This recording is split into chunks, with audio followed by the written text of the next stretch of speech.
بامداد خمار، فتانه حاج سید جوادی. مگه از روی نعش من رد شی؟ اینطور حرف نزنید مامان، خیلی سبکه. از شما بعیده. شما که میدونید من تصمیم خودم رو گرفتم و زن اون میشم. پدرت ناراضیه سودابه، خیلی از دستت ناراحته. آخه چرا؟ من که نمیفهمم. خیلی عجیبه ها. یک دختر تحصیل کرده به سن و سال من هنوز نمیتونه برای خودش تصمیم بگیره. نباید خودش مرد زندگی خودش انتخاب کنه؟ چرا؟ میتونه. یک دختر تحصیل کرده امروزی میتونه خودش انتخاب کنه. باید خودش انتخاب کنه. ولی نباید با پسری ازدواج کنه که خیلی راحت دانشکده رو ول میکنه و میره دنبال کار پدرش. نباید زن پسر مردی بشه که با این ثروت و امکاناتی که داره که میتونه پسرش رو به بهترین دانشگاه بفرسته به اون میگه بیا با خودم کار کن، پول توی گچ و سیمانه. نباید زن مردی بشه که پدرش اسم خودش رو هم بلد نیست امضا کنه. سودابه، تو زندگی فقط چشم و ابرو شرط نیست. پدر تو شبها تا 1-2 ساعت مطالعه نکنه خوابش نمیبره. تو چطور میتونی با این خانواده زندگی کنی؟ با پسری که تنها هنر مادرش اینه که غیبت اینو اونو بکنه. بزرگترین لذت و سرگرمیش تو زندگی سرک کشیدن و فضولی کردن تو امور خصوصی دیگرانه. تو نمیتونی با این حق کنار بیای. تو مثل این پسر بار نیومدی. تو سودابه از جای خود بلند شد. مامان، من به پدر و مادرش چی کار دارم؟ اشتباه میکنی. باید کار داشته باشی. این پسر رو اون مادر بزرگ کرده. سر سفره اون پدر نون خورده. فرهنگشون با فرهنگ ما زمین تا آسمون فرق میکنه. سودابه دستها را به پشت یک صندلی تکیه داد و به جلو خم شد. پس ما فقط خوب هستیم؟ ما اصالت داریم؟ فرهنگ داریم، استخون داریم، ولی اونها ندارن؟ ما تافته جدا بافته هستیم؟ نه، اشتباه نکن. اونها هم تو نوع خودشون بسیار خوبن. نه اونها بدن و نه ما خوب هستیم. ولی موضوع اینه که ما با هم تفاوت داریم. اعتقادات ما، روش زندگی ما، تربیت ما دو خانواده و سلیقه ها و اصول ما با هم متفاوته. من نمیگم کدوم خوبه کدوم بد. فقط میگم ما دو خانواده مثل 2 تا خط موازی هستیم که اگه بخوایم به هم برسیم میشکنیم. پس من نباید عاشق بشم، نباید انتخاب کنم. بله، من حق انتخاب ندارم. باید بشینم با پسر فلان و دوله و نوه بهمان و سلطنه به خواستگاریم بیاد. باید. نه سودابه، سفسطه نکن. ما نمیگیم انتخاب نکن، فقط میگیم چشماتو باز کن. گول سر و ظاهر و کت و شلوار رو نخور. انتخاب کن ولی با چشم باز. کورکورانه تصمیم نگیر. فقط زمان حالا در نظر نگیر. از خر شیطون پیاده شو. خودتو به خاک سیاه نشون و کمی فکر کن. با خودت لجبازی نکن. ما از خدا میخوایم تو ازدواج کنی. چه بهتر که با مردی ازدواج کنی که خودت اون انتخاب کردی و دوستش داری، ولی نمیخوایم بدبختی تو ببینیم. به همین دلیل هرگز با این ازدواج موافقت نخواهیم کرد. سودابه روی از پنجره برگردانید. گوش کن مامان، این حرفا رو بریز دور. استخونها رو بریز دور. من گفتم یک دختر تحصیل کرده امروزی هستم. شما هم که الحمدلله تموم دنیا رو گشتید. باید بدونید دیگه نمیشه دخترها رو به زور تهدید و مشت و لگد شوهر داد. من از اون دخترهای 100 سال پیش اندرونی نیستم که سر عقل نیشگونشون میگرفتن تا بله بگن. اون دوران گذشت. خوبه که بابا ادعای روشنفکری هم داره. مادر با لحنی دردمند گفت نه خیر سودابه خانم، اون دوران هرگز نمیگذره. تا وقتی که دخترها و پسرها عاشق آدمهای نامناسب و نامتجانس میشن، این مسئله همیشه بین پدر و مادرها و پسرها و دخترها بوده، هست و خواهدم بود. تا وقتی که پدرها و مادرها چاه و بر سر راه فرزندانشون میبینن ولی نمیتونن چشم اونها رو باز کنند و مثل گندم برشته بالا و پایین میپرند. سودابه حرف مادرش را قطع کرد و میخوان به زور اونها رو به آدمهای کج و کوله استخوندار شوهر بدن یا دختر ترشیده فلان و دوله را به ریششون ببندن. آهان، ولی نه مامان، من یکی زیر بار حرف زور نمیرم. آخه چرا نمیفهمید؟ این زندگی منه، میخوام به میل خودم اونو بسازم. عهد شاه وزوزک که نیست. برقی در ذهن دختر جوان درخشید و با چشمانی خندان و قیافه پیروزمندانه افسود: تازه تو عهد شاه وزوزک هم خیلی از دخترها از خودشون اراده نشون میدادن، زیر بار حرف زور نمی رفتن، خودشون زندگی خودشونو می ساختن. عمه جانو ببینید، مگه جلو چشمتون نیست؟ مگه اون زن مردی نشد که میخواست؟ هان نشد؟ چشمان مادر یک لحظه از وحشت و درد گشاد شدند. نگاه خیره‌ای به دخترش انداخت. دختر جوان با آن چشمان درشت میشی و موهای پرپشت مواج، بینی یونانی و لبهای خوش ترکیب و پوست زیتونی، سرسختانه و مبارزه جویانه در چشم مادر خیره شده بود. زیبایی او دل مادر را بیشتر به درد می آورد. دخترش، دختر تحصیل کرده روشنفکر و هنرمندش، با پشتوانه معتبر فامیلی و به قول خود سودابه و قدیمی ترها اصیل و استخواندار، عاشق تنها پسر یک خانواده تازه به دوران رسیده جاهل شده بود که دری به تخت خورده و ثروتی گرد آورده بودند. پدر و مادر بیچاره سودابه حتی جرأت نداشتند تا درباره سابقه این خانواده تحقیق کنند. خوب می‌دانستند سابقه درخشان و آبرومندی در کار نیست و بهتر از قضیه را مسکوت بگذارند. مادر آرزو داشت این پسر از خانواده‌ای بود که دستی تنگ و فکری باز داشتند. خانواده‌ای کوچک و شریف و خوشنام. در آن صورت وضع فرق می‌کرد، ولی متاسفانه چنین نبود. افسوس که این حرفها به سر جوان و خام این دختر زیبا فرو نمی رفت، به سر این عصاره شیرین زندگی، به سر این ناز پرورده سختی نکشیده، گوهری که میخواست به دامان خس بغلطد. واقعا که این دختر چقدر به عمه‌اش شبیه بود، نه تنها سر و شکل و سراپای وجودش، بلکه تمام خصوصیات اخلاقیش. انگار که عمه دوباره جوان شده است. مادر سکوت را شکست و به سخن درآمد. صدایش اندوهگین و ملایم بود. بیچاره بود، مستعصی بود. به ملایمت پرسید: همین عمه جان خودمونو میگی دیگه؟ دختر با لجبازی ادای او را درآورد: بله، همین عمه جان خودمونو میگم دیگه. حالا اون خوشبخته؟ خیلی عاقبت به خیر شده؟ دختر با خشم و حرارت پاسخ داد: بله، خوشبخترم میشه. البته اگه آقا جان بنده، پدر استخوندار و محترم ایشون، زندگی رو به کام اونها تلخ نمی کرد، پشت به اون نمی کرد، اونها رو طرد نمی کرد. مادر مکسی کرد و پوزخند تلخی زد: ببین سودابه، بیا با هم قراری بذاریم.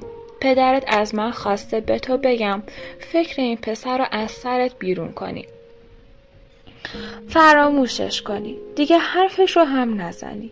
ولی من با تو قرار دیگه ای میذارم. مگه نمیگه عمت تو عهد شاه وزوزک عاشق شد؟ مگه نمیگه تموم قید و بندها رو پاره کرد؟ مگه نمیگه عمه چنین و چنان کرد؟ فکر میکنی ارزششو داشت؟ مگه معتقد نیستی که کار درستی کرد که پافشاری کرد و به اون چه که میخواست رسید؟ چرا؟ همینو میگم و معتقدم هستم. خب بیا قراری بذاریم. هر چی که عمه جان گفت همون باشه. اگه گفت زن اون بشی بشو، اگه گفت نشو قبول کن و نشو. راضی هستی؟ سودابه مکث کرد و به فکر فرو رفت. یک لحظه سر خود را بلند کرد و با شک و تردید به مادرش نگریست. باز فکری کرد و گفت به شرط اینکه شما اونو پر نکنید. یعنی چی؟ نمیفهمم. یعنی یادش ندید که برخلاف میلش عمل کنه و به من بگه این کارو نکنم. مادر خندید. خوبه که عمه جانتو میشناسی، نسخه دوم خودته. من هم پرش بکنم باز کار خودشو میکنه. هر کاریو که صلاح بدونه و دلش بخواد میکنه. ولی من قول میدم به شرط اینکه تو هم قضاوت اونو قبول داشته باشی و به حرفهای اون گوش کنی. بعد آزاد هستی. به قول خودت این زندگی توه. اگه دلت میخواد خودتو توی آتیش بنداز. مادر از جا برخاست تا از اتاق خارج شود. دختر دردمند و خشمگین با لحن قهرآلود دختری که عزیز خانواده است پرسید باز قهر کردی مامان. هر بار که میایی مثل 2 آدم تحصیل کرده و فهمیده در این باره صحبت کنیم شما باید قهر کنی. قهر نکردم سودابه، میرم عمه جانو بیارم. سودابه لبها را به هم فشرد. روی صندلی نشست و آماده ستیز با عمه جان شد. آفتاب عصر زمستان از پشت پرده تور بر قالی‌های رنگین اتاق می‌تابید. کتاب حافظ پدر روی میز منبت‌کاری وسط اتاق باز بود. تابلوهای نقاشی که دیوارها را زینت می‌دادند همه اصل بودند. کتابخانه پدر سرتاسر یک طرف دیوار اتاق نشیمن را می‌پوشاند و این به غیر از کتابخانه‌ای بود که در اتاق خواب خود داشت. باغبان از صبح زود برای هرس درختان و سمپاشی آمده بود. استخر در جلوی ساختمان برخلاف تابستان ساکت و غریب افتاده بود. بر بوته‌های گل‌های سرخ معروف ایرانی حتی یک گل هم نبود. همه هرس شده و کوتاه در انتظار نسیم بهار بودند. امسال خوشبختانه هوا چندان سرد نشده بود. درختان چنار همچون بارویی دور تا دور حیاط 600 متری را پوشانده بودند. آفتاب اول زمستان بر برگ‌های سرخ و زرد آنها سایه روشنی مطبوع به وجود آورده بود. لای دری که به حیاط می‌رفت گشوده بود و نسیم سردی از در توری جلوی آن عبور می‌کرد و از آنجا به اتاق نشیمن که اکنون سودابه در آن نشسته بود وارد می‌شد. دختر جوان آن را با حرص و ول استشمام می‌کرد زیرا که دل درون سینه‌اش می‌سوخت. کف راهرو و اتاق با پارکت پوشیده شده و هر جا که مناسب بود قالیچه‌های رنگی کرک و ابریشم افکنده بودند. بدون شک مادرش نه تنها زیبا بود بلکه ذوق و سلیقه سرشاری نیز داشت. این زن خوش‌سیمای شیک‌پوش و جذاب که این همه برای شوهرش عزیز و لوس بود، زنی که در زندگی راحتش هرگز گردی از اندوه بر چهرش ننشسته بود مگر زمانی که پدر با اتومبیل در جاده شمال تصادف کرد و در آن زمان گویی این زن مرد و دوباره زنده شد. چون ماجرا به خیر گذشت. اکنون چنان راه می‌رفت که انگار تحمل وزن بدن خود را روی پاهای کشیده و خوش‌تراشش را ندارد. مامان بلوز سفید آستین بلند و دامن سیاه پلیسه به تن داشت و ژاکت سفید کشمیری بر دوش انداخته بود. موهای زیتونی رنگش کوتاه و مرتب بودند. بابا دوست نداشت مامان موهایش را رنگ کند. مامان به نظر او احترام گذاشته بود. آهسته از اتاق خارج شد و صدای دمپایه‌های طبیش در راهرویی که به اتاق عمه جان می‌رفت کم و کمتر شد. رایحه عطر ملایمی از او در اتاق بجا ماند. در طبقه همکف به جز سالن مهمانخانه و ناهارخوری و اتاق نشیمن فقط یک اتاق دیگر وجود داشت. اتاق عمه جان. اتاقی که پنجره کوچکی رو به باغچه داشت. بقیه اتاقها در طبقه بالا بود. اتاقهای خواب، اتاق کار پدر، اتاقی که بچه ها در آن درس می‌خواندند یا بازی می‌کردند. خانه حکایت از ذوق سلیم و روح لطیف صاحب خانه داشت. پدر اهل هنر بود و شعر می‌گفت. زیاد مطالعه می‌کرد. مامان نقاشی می‌کرد. البته نقاش چندان زبردستی نبود، ولی اهل ذوق بود و همین او را در چشم سودابه بیشتر محکوم می‌کرد. چگونه این آدم‌های خوش‌ذوق که این همه ادعای هنردوستی و خوش طبعی می‌کردند می‌توانستند از جادوی عشق غافل باشند و احساسات او را نادیده بگیرند؟ چطور می‌توانستند او را از ازدواج با مردی که دوست داشت منع کنند؟ مدتی طول کشید. سودابه هر لحظه بیشتر عصبانی می‌شد. مامان دارد او را درس می‌دهد. خیال می‌کنند من بچه هستم. بگذار هرچه دلشان می‌خواهد بگویند. من صدای تق تق عصا بلند شد. عمه جان با مامان می‌آمد. مامان زیر بغل او را گرفته بود. عمه جان بلوز و دامن پشمی قهوه‌ای و جوراب کلفت پوشیده بود.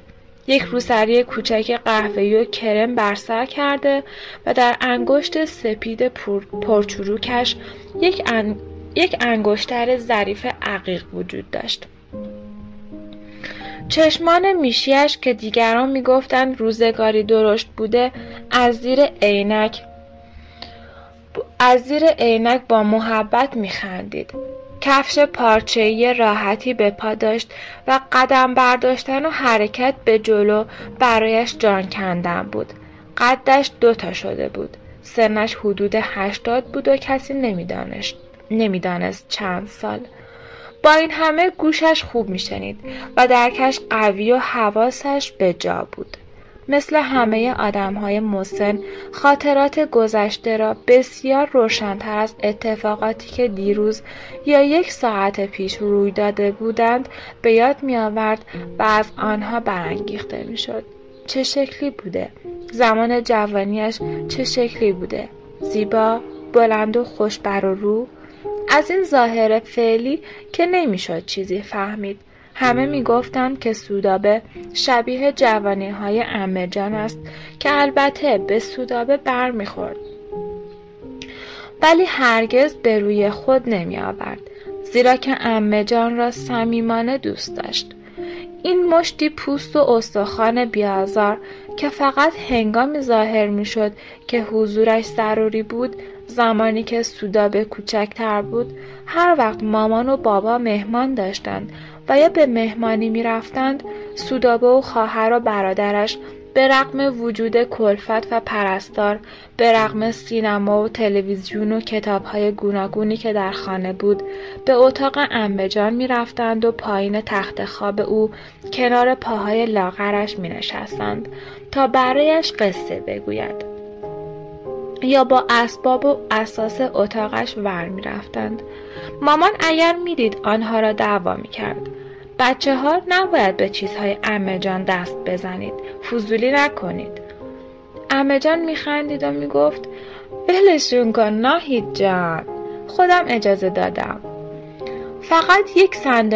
فقط یک صندوقچه کوچک در گنجه اتاق عمه جان بود که از اکتشاف و بازرسی بچه ها به دور مانده بود.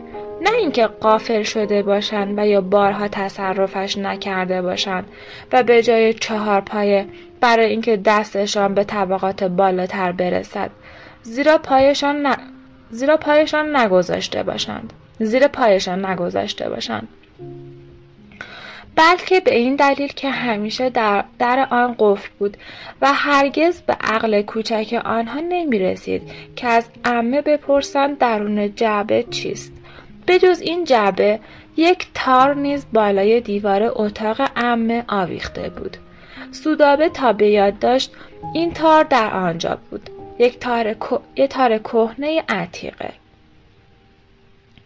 این تار انگار حرمتی داشت که بچه‌ها نیز به سوی آن دست دراز نمی‌کردند، به جز یک بار که پیمان برادر کوچکتر سودابه از حد خودش تجاوز کرد.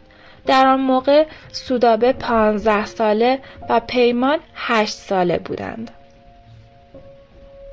پیمان بی مقدمه دوان به سوی تار رفت و دست دراز کرد تا آن را بردارد و گفت عمه جان میخوام براتون تار بزنم. دستش به دسته تار خورد و ناگهان تار از دیوار جدا شد.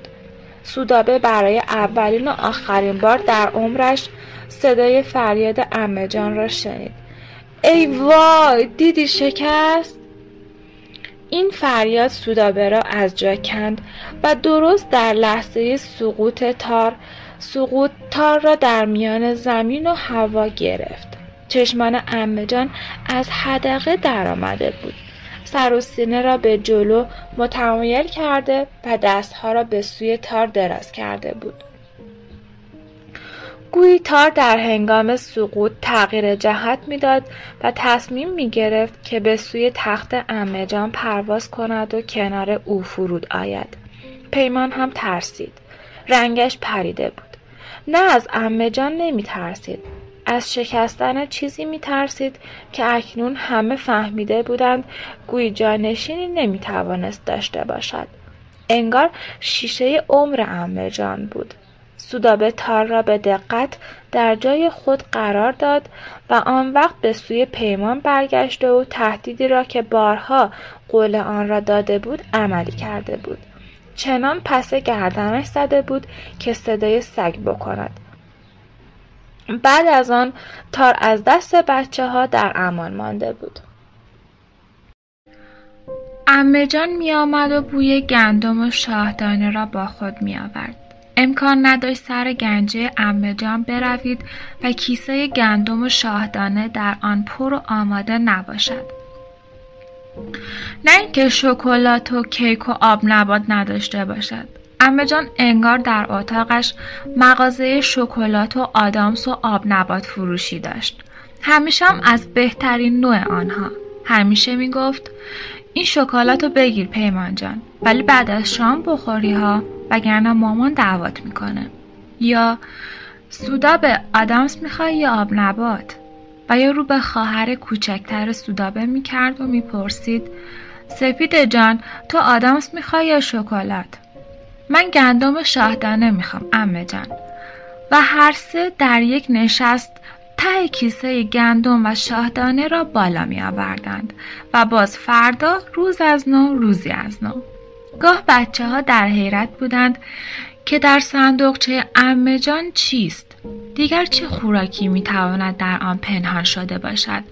ولی چون عقلشان به جایی نمی رسید رهایش می کردند و پی کار خود می رفتند. اکنون مامان در حالی که با یک دست زیر بازوی عمه جان را گرفته بود با دست دیگر آن جعبه را حمل می کرد. دل در سینه سودابه فرو ریخت. گویی حضور آن صندوقچه چوب شمشاد قدیمی پرنقش و نگار سندی بود که بیش از همه او را محکوم می کرد. عمه جان نشست و صندوقچه روی میز مقابل او قرار گرفت. مامان جمیله را صدا زد تا برای عمه جان چای بیاورد. یک ظرف کریستال کوچک پر از بیسکویت روی میز بود. عمه جان رو به سوی زن برادرش کرد و پرسید داداش خونه نیست؟ چه سوال بی‌معنایی. جای اتومبیل برادرش در گاراژ ته حیاط کنار اتومبیل ناهید خالی بود. رفته بیرون. کجا رفته؟ رفته اسکی. پیمان و سپیده رو برده اسکی. ولی سودابه خوب می‌دانست که بابا رفته تا مادر و دختر بدون حضور او در صورتی که بر سر یکدیگر فریاد بکشند او مجبور به دخالت و اعمال قدرت نشود. جمیله چای آورد و رفت. مامان هم به دنبالش رفت و در حالی که در اتاق را می‌بست گفت نصیحتش کنید. شما رو به خدا نصیحتش کنید. سکوت در اتاق برقرار شد. سودابه از این که عمه جان تظاهر به ندانستن میکرد خسته شد و با عصبانیت گفت خب نصیحتم کنید دیگه عمه جان. باز هم عمه جان ساکت بود. مامان میگه اگه شما موافقت کنید اونها هم موافقت میکنند و اگه نکنید اونها هم موافقت نمیکنند. به عمه جان نگریست. یک کلام بگو جانم را خلاص کن، آره یا نه؟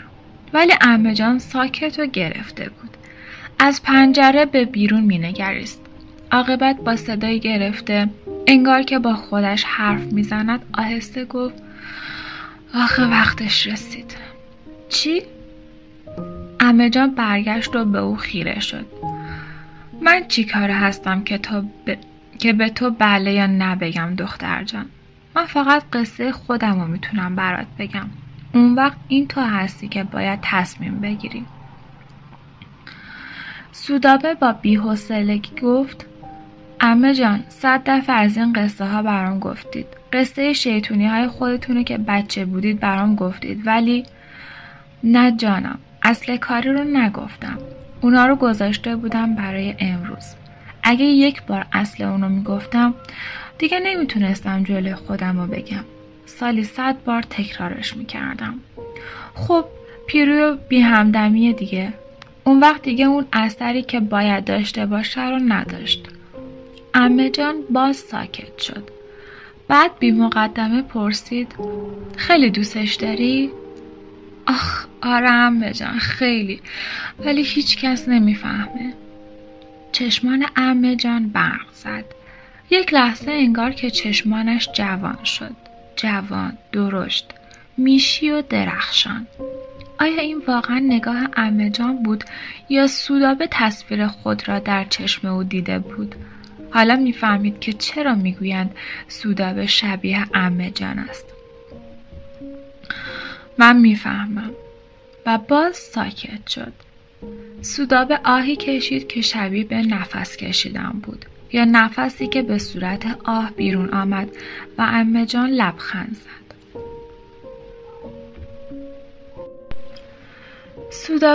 سودابه جانم، مواظب باش، خیلی مواظب باش. کاری نکن که عاقبتت مثل من بشه، تنها، بدون فرزند. تو خونه این و اون مزاحم و سربار باشی. نه، من ناشکری نمی کنم. نسبت به پدرت حق نشناس نیستم. منو تو خونه خودش جا داده، اموال منو سرپرستی کرده. نمیگم تو حق من کوتاهی کرده. زحمتم هم کشیده. تمام اموال من مال شما هست. مال بچه های برادر و خواهرها. نوش جونتون. من که وارثی جز شماها ندارم. با این همه خودم شرمندم. میدونم که سربار مادرت هستم. اوه عمه جان. نه عزیز دلم، گوش کن. مادرت هم با من مهربون بوده. دختر خودم منه. ولی خب بالاخره هر زنی خواهان یک زندگی زناشویی تنها و مستقله، بدون مزاحم. من خوب میدونم چی میگم. خیلی سخت آدمو بنا به ملاحظاتی بخوان تحمل کنن. آخ جان دلم، هرچی اطرافیان مهربون باشن باز هم بچه خود آدم که نیستند. بچه آدم بعدش هم خوبه. اگه توی سر آدم هم بزنه شیرینه. عمه جان پس ما چی؟ جای بچه های شما نیستیم؟ چرا عزیزم چرا؟ مخصوصا تو که خود من هستی. روزی 100 دفعه خدا رو شکر میکنم که تو این خونه هستی. هر وقت از بیرون میای و از اتومبیل مادرت پیاده میشی 10 دفعه قربون صدقه قد و بالات میرم و این یکات میخونم و از دور به طرفت فوت میکنم. دعا میکنم الهی سفید بخت بشی. هر سه‌تون سفید بخت بشید. الهی از دست خودتون نکشید. دلم میخواست هیچ وقت این صندوقچه رو جلوی تو باز نمی کردم. تو این چیزها رو میدونستی؟ سودابه هیچ چیز نمیدانست. عمه جان به جلو خم شد و یک کلید قدیمی از زنجیر طلایی که به گردن داشت بیرون کشید و در صندوقچه را گشود. سودابه با حیرت گفت اوه عمه، پس کلیدش اینجا بوده؟ عمه خندید. آره شیطونک، هر ستاتون از بچگی دنبال کلیدش بودید مگه؟ در صندوقچه جز مقداری خرت و پرت، کاغذهای زرد شده، یکی دو عکس و یک طاقنامه هیچ نبود. این بود صندوقچه قیمتی عمه جان. درون آن نه عروسک بود، نه شکلات، نه کش تیر و کمان برای گنجشک‌ها و نه پارچه و پولک برای دوختن لباس عروسک ها. از هیچ یک از آن اشیایی که در دوران کودکی برای سودابه و خواهر و برادرش حکم گنج را داشت خبری نبود. حتی لواشک و قرقروت و آلبالو خشکه هم در آن پیدا نمی‌شد. پس برای چه او در این صندوقچه تا این حد بی‌ارزش را قفل می‌کرد؟ عمه جان چای خود را نوشید. در مبل فرو رفت و به عقب لم داد و دسته عصا را به دست گرفت. دو پای خود را دراز کرد. مچ پای خود را روی مچ پای راست انداخت. اولین بار بود که از درد پا نمی نالید. به چشمان سودابه نگریست و با محبت پرسید: اگه از اولش برات بگم خسته نمیشی؟ سودابه با اشتیاق گفت: نه عمه، نه، خسته نمیشم. عمه جان شروع به تعریف کرد. بهار بود سودابه جان، بهار. ای لعنت به این بهار که من هنوز عاشقش هستم. اوایل سلطنت رضا شاه بود. همینقدر میدونم که چند سالی از تاجگذاری اون میگذشت. چند سال؟ 4 سال؟ 5 سال؟ 3 سال؟ نمیدونم. از من نپرس کی قاجار رفت و کی رضا شاه اومد. سر و صدا و تق و توق بود. حرف از رفتن قاجار بود. حرف از سردار سپه بود. حرف از تاجگذاری رضا خان بود، ولی من نمیدونم. انگار تو این دنیا نبودم. تو دنیای دیگه بودم. اون چی که دلم میخواست همون تو یادم مونده. عمه جان ساکت شد. چانه را روی عصا نهاد و به باغ یخزده خیره شد. انگار که همین دیروز بود. آخ سودابه جان، که اون چقدر زود میگذره و به خدا که خداوند چه عمر کوتاهی به ما داده و تازه بیشتر این دوران کوتاه حیات هم یا به بچگی میگذره یا به پیری. دوران لذت چقدر کوتاهه. قدیمی‌ها چه درست گفتن، مثل عمر گل. تو هم تا مثل من پیر نشی معنای این حرف رو نمیفهمی عمر برف و آفتاب تموز یعنی چی. الهی که پیر بشی دختر جان. عمه جان ساکت شد و به باغ خیره گشت. یادش رفته بود یا دوباره خوابیده بود؟ عمه جان. سکوت. عمه جان. عمه گریه میکرد. نمیدونم. از قاجار هیچ نمیدونم. از رضا خانم هیچ نمیدونم. از دنیا غافل بودم سودابه جان، چون عاشق بودم. هر که خواهد گو بیا و هر که خواهد گو برو. جهان میخواد زیر و رو بشه، میخواد نشه. چه اهمیتی داره؟ فقط اون بمونه، مگه نه؟ عمه جان با چشمان اشک‌آلود در چشمان سودابه نگریست و لبخند عاشقانه غمناکی زد، مانند لبخند یک دختر جوان. چشمان سودابه هم غرق اشک بود. عمه دوباره پرسید: که گفتی خیلی دوستش داری؟ سودابه شیفته‌وار پاسخ داد: آره عمه جان. خدا به دادت برسه دختر جان، خدا به دادت برسه. بله، بهار بود و خونه ما غرق گل و گیاه شده بود. بیرونی و اندرونی پر از گلدون‌های گل بود. حیات خونه پدریم حیات نگو، باغ بهشت. ظهرها بوی غذاهای خوشمزه از آشپزخونه ته حیات و پشت درختها بلند بود و با بوی گلها در هم می‌آمیخت. آب حوض تمیز و پاک بود. آخه از خونه ما قنات رد می شد و با این همه آب انبار و پاشیر علی حده داشتیم. همون ته حیاط با فاصله کمی از آشپزخونه. دایه ما بچه ها از کنار حوض رد نمی شد چون می ترسید آب به دامنش ترشح کنه و نجس بشه. فیروز خان درشکچی پدرم که اهل جنوب بود و عاشق آب، هر وقت که به مناسبت کاری به حیاط اندرون می اومد می پرسید دایه خانم ترشح آب نجسه یا ادرار بچه ها؟ دایه خانم می گفت پهن اسب ذلیل شده. فیروز خان قش قش ریسه می رفت. حالا به خودم میگم شاید این هم یک جور لاست زدن بود. اینقدر توی خونه ما، توی بیرونی و اندرونی کلفت و نوکر و باغبان و بروبیا بود که همشون یادم نیست. روزی نبود که 7-8 نفر سر سفره آقا جانم نان نخورند. لقب پدرم بصیرالملک بود و 3-4 پارچه ده و آبادی داشت. مرد با سواد و تحصیل کرده ای بود. 1-2 سالی تو کشور روسیه درس خونده بود. شاعر بود، روشنفکر بود. عاشق اپرا بود که تو روسیه تماشا کرده بود. آقا بود. پدر مهربونی بود. با بچه‌هاش خیلی خوب تا می‌کرد. حالا فکر نکنیم مثل داداشم بود که میشینه با بچه‌هاش بحث سیاسی و علمی و هنری میکنه ها. ولی خب برای دوران خودش به اصطلاح خیلی امروزی بود. با این همه ما باز هم از اون حساب می‌بردیم. مادرم سودابه جان واقعا نازنین بود، مثل اسمش. پدرم عاشق اون بود. البته باز هم به رسم همون زمان خودشون.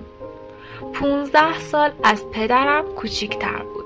دختر یکی از تجار معروف و صاحب نام و معتبر بود و برای پدرم 3 دختر آورده بود که من دومی بودم. یک آقا به پدرم میگفت و 10 تا آقا از دهونش میریخت. خواهر اولم ازدواج کرده بود و یک پسر داشت، محمود. چشم خالم دنبال خواهر کوچیکترم بود، خجسته. میخواست اونو برای پسرش بگیره. خواهرم 5-6 سال از من کوچیک‌تر بود، ولی فعلا نوبت من بود که بزرگتر بودم. مادرم آرزوی یک پسر داشت. تو اون زمان 32-33 سال بیشتر نداشت و 1-2 هفته بود که از بوی غذا حالش به هم میخورد. بله، مادرم باز حامله شده بود و ویار داشت. پدرم میگفت نازنین خودتو خسته نکن، یا نازنین غذای قوت‌دار بخور، نازنین این کارو نکن، نازنین این کارو بکن. حالا تو این هیروویر قرار بود برای من هم خواستگار بیاد. ما یک معلم سرخونه داشتیم که به ما درس میداد و خانوم باجی همسرش خیاط سرخونه ما بود. زن بیچاره ناغافل دلدرد گرفت و شبانه مرد. مادرم با اون حال ویار پرپر میزد که محبوب لباس نداره. دایه جانم مرتب میگفت خانم جان، محبوبه یک صندوق پر از لباس داره، چرا با خودتون اینطور میکنید؟ مادرم مینالید وای دایه خانم، دست به دلم نذار، هر کدومو 100 دفعه پوشیده. آخر فکری به نظر دایه خانم رسید. چادر سر کرد و دوان به منزل عمم رفت. اونها یک خیاط خوب و خوش دست و پنجه داشتن که البته سالها بود حتی اسمشو هم به مادرم نمی گفتن. آخه زنها همیشه از این چشم و هم چشمی ها داشتن. ولی نمیدونم دایه خانوم چه زبونی ریخت و چی گفت که عمه جانم به قول دایه سگرمه ها رو تو هم کشید و گفت اگرچه میدونم نازنین خانم از اولم چشمشون دنبال این خیاط بوده و این حرف ها بهانه است، ولی به خاطر دختر برادرم میفرستم فردا عصری بیاد منزلتون. ولی از قول من به نازنین خانم بگو خانم ما که هر کاری از دستمون بر بیاد کوتاهی نمی کنیم. شما هم اونقدر با ما سرسنگین نباشید. پدر تو اندرونی بود که دایه مخصوصا جلوی اون این پیغامو به مادرم رسوند. مادرم با چشمونی که از شوق پیدا کردن یک خیاط خوب برق میزد و از پیغام عمه جانم ظاهرا متعجب و باطنا غضبناک بود رو به آقا جانم کرد و گفت وا چه حرفها. میبینید آقا؟ البته خدا عمرشون بده، خانومی کردن که خیاطشونو فرستادن، ولی من نمیدونم چه کوتاهی چه جسارتی تو حق کشور خانم کردم که هر دفعه به یک بهونه صحبتی میکنن که دلگیری پیش بیاد. انگار خوششون میاد منو بچزونند. پدرم با متانت رو به مادرم کرد و گفت پس خانم شما باز هم خانومی کنید و لطفاً کوتاه بیایید تا واقعا دلگیری پیش نیاد. موضوع هر قدر کش بدید بدتر میشه.